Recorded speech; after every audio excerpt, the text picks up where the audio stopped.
बिहार चुनाव लगातार दूसरे चरण के प्रचार के अंतिम पायदान की ओर बढ़ रहा है।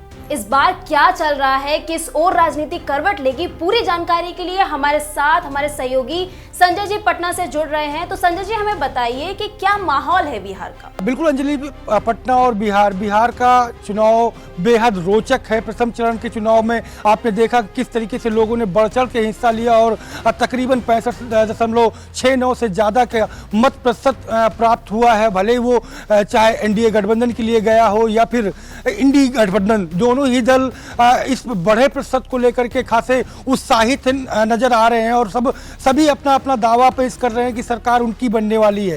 लेकिन दूसरे चरण का प्रचार जैसे ही प्रथम चरण के बाद शुरू होता है, राजनीति अपने आप में तेज हो जाती है। यहाँ पर दो प्रकार की राजनीति अंजलि चल रही है। पहली राजनीति इंडिया बनाम वर्सेस जो है वो एनडीए गठबंधन की चल रही है। इंडिया और एनडीए गठबंधन के बीच में इन दिनों कट्टे का दौर जारी है। जिस तरीके से कल प्रधानमंत्री नरेंद्र मोदी का दौरा था, उन्होंने कट्टे की बात करी कि अगर तेजस्वी भैया की सरकार आई तो एक बार फिर से लालू का 20 साल पहले का जो कार्यकाल था कट्टे वाला, वो फिर से बिहार पे लागू हो जाएगा और कट्टा लगा करके लोग यहाँ पर काम कराएंगे। कट्टे की सियासत इतनी तेज हुई है कि समाजवादी पार्टी के राष्ट्रीय अध्यक्ष अखिलेश यादव ने कट्टे को लेकर के प्रधानमंत्री पर तीखा तंज कसा है और उन्होंने सीधे तौर पर यह कहा है कि कट्टे नहीं, अब बिहार में तेजस्वी भैया की सरकार आएगी तो बिहार के युवाओं को रोजगार मिलेगा। अगर तेजस्वी की सरकार आएगी तो युवाओं को सरकारी नौकरी मिलेगी, महिलाओं को पेंशन मिलेगा, तो 30,000 रुपये का उनकी आर्थिक मदद की जाएगी।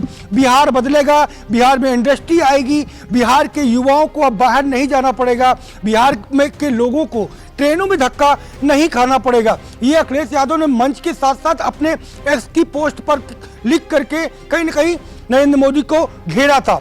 उसके बाद दूसरी अंजलि एक कहानी और यहाँ पर चलती है। खेसारी लाल आरजेडी के उम्मीदवार हैं।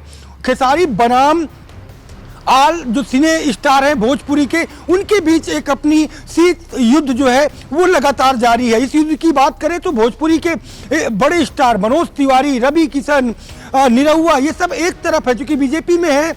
मनोज तिवारी सांसद है, रवि किशन गोरखपुर से सांसद हैं, ये सब बीजेपी का झंडा थामे हुए। खेसारी लाल यादव लगातार आरजेडी के उम्मीदवार हैं और प्रथम चरण में छपरा से उम्मीदवार थे, उनका प्रथम चरण में मतदान हो चुका है, लेकिन उन्होंने प्रचार की कमान पूरे बिहार में संभाल रखी है। और सबसे बड़ी बात यह है कि खेसारी लाल अपने बातों पर स्टैंड कर रहे हैं, वो धर्म की बात नहीं कर रहे। वो कह रहे हैं कि राम मंदिर अगर होना चाहिए तो शिक्षा के लिए स्कूल वाला मंदिर भी बेहद जरूरी है। अगर पेट में भूख होगी तो पुजारी पूजा कैसे कर पाएगा। ये बेसिक मुद्दों पर कहीं ना कहीं खेसारी लाल यादव अड़े हुए हैं और यही वजह है कि उनके साथ जनता का समर्थन बेहद तेजी से बढ़ता हुआ नजर आ रहा है।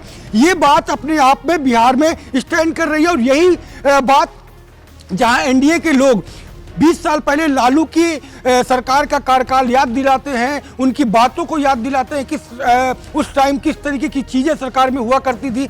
और तेजस्वी यादव ने कह दिया है कि लालटेन युग बदल चुका है, आरजेडी पूरी तरीके से यूथ हो चुकी है। आरजेडी ने पूरी तरीके से बेसिक मुद्दों पर फोकस रखा है। न उन्होंने इतिहास की बात की है, न उन्होंने भविष्य की बात की। उन्होंने कहा कि वर्तमान में बिहार के क्या हालात हैं, बिहार को किस तरीके से बदलने की जरूरत है।